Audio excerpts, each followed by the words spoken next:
The Great Peacemaker. To understand Madbear, the foundational principles that he stood upon need to be understood. Madbear was a Tuscarora from the Six Nations, whose people are known as the Haudenosaunee, people of the Longhouse, also known as the Iroquois, a name coined by the French. He was beholden to the great law of peace. This great law is the oral constitution that historically binds the Iroquois Confederacy, also known as the Iroquois League, together. The Iroquois Confederacy consists of the Oneida, Mohawk, Cayuga, Onondaga, Seneca, and later Tuscarora. As of 2010, there are 45,000 enrolled Six Nations people living in Canada and about 80,000 in the United States.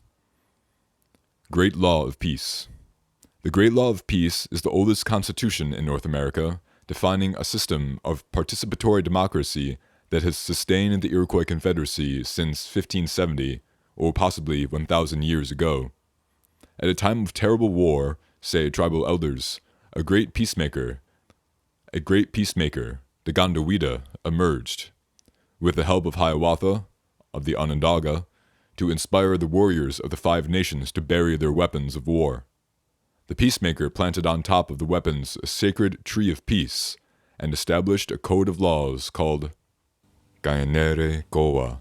Chief Jake Swamp, Mohawk, commented that during the dark age of our history, humans no longer listened to the original instructions. Our creator became sad, because there was so much crime, dishonesty, injustice, and war. So the creator sent a peacemaker with a message to be righteous and just, and make a good future for our children, 7 generations to come. Iroquois elders widely agree that the Great Peacemaker was a divine being who was sent by the Creator to make peace on Mother Earth.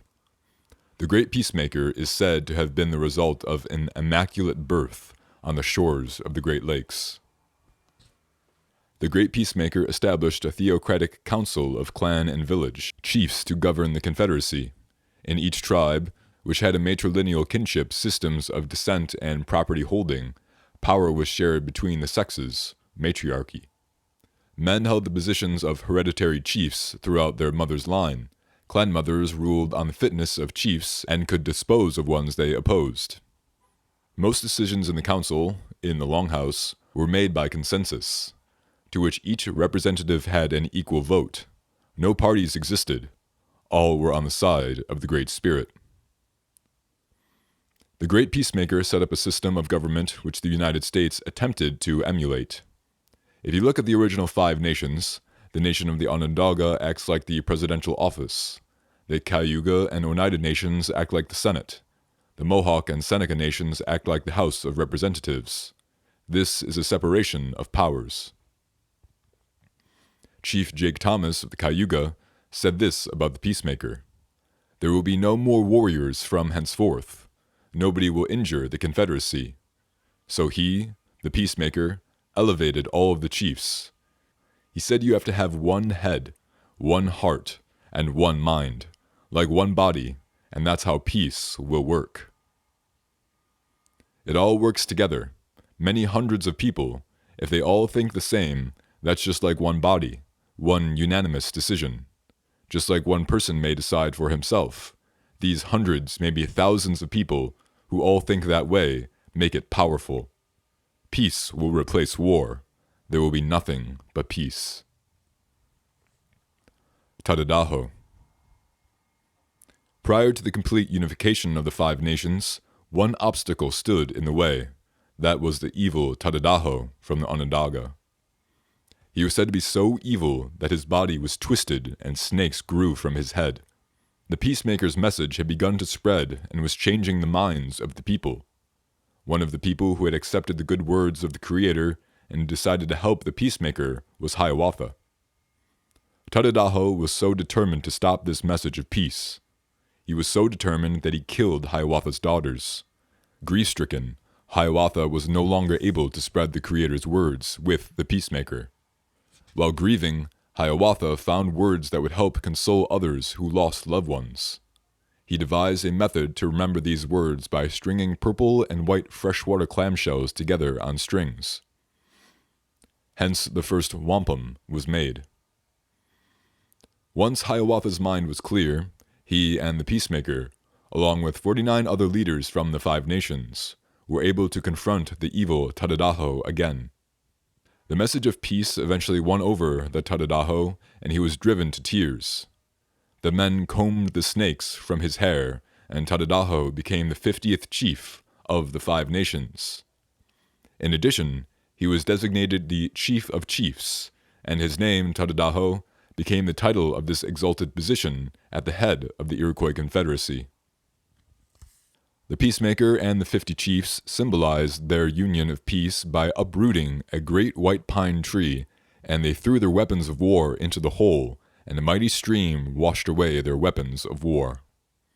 They replanted the tree, and the Peacemaker placed an eagle on the top to warn the Haudenosaunee people of any dangers to this great peace.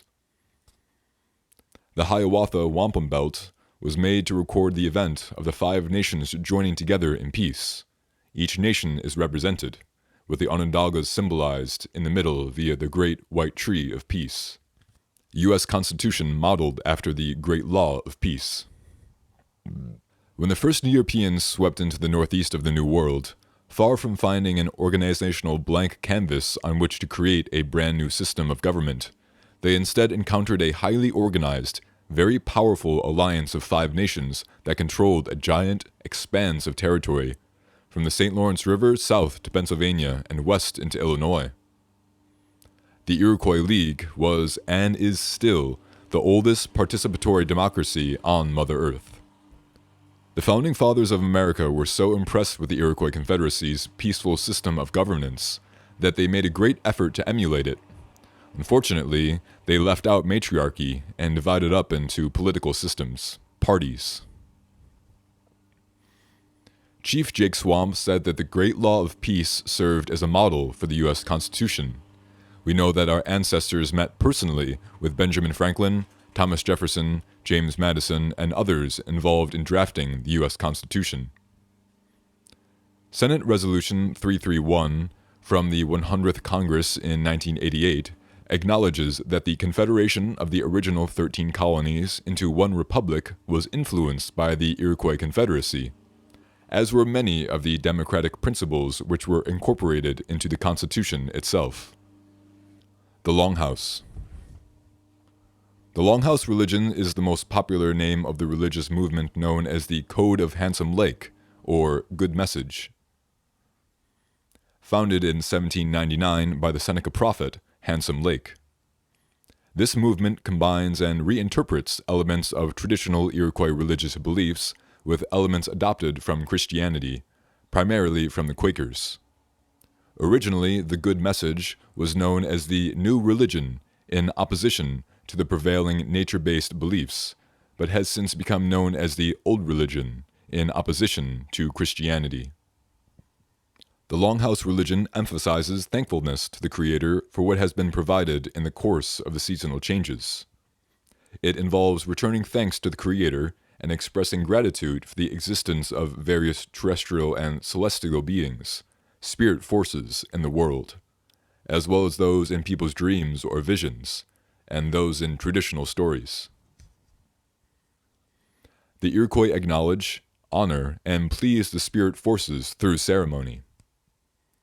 On occasion, people's dreams indicate what spirit beings desire.